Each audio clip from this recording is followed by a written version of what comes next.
বিসমিল্লাহির রহমানির রহিম। মাধ্যমিক পর্যায়ের শিক্ষার্থীদের জন্য ল্যাবরেটরিতে কিছু যন্ত্রপাতি দেখানো হচ্ছে।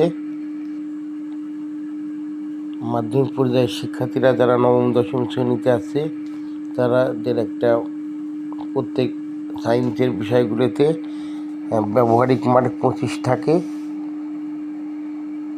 এই যন্ত্রপাতি দেখলে তাদের এই বিষয়ে কিছুটা কাজে দেবে বলে আমি মনে করি। এখানে আছে আয়তনিক ফ্লাক্স, গোলতলি ফ্লাক্স, ফানেল, ডিস্টিল ওয়াটার, আর এই বোতলটার মধ্যে আছে সোডিয়াম বাইকার্বনেট।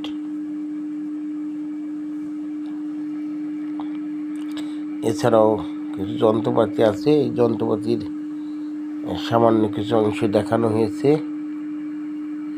এইগুলো দেখলে শিক্ষার্থীদের কাজে দেবে। যারা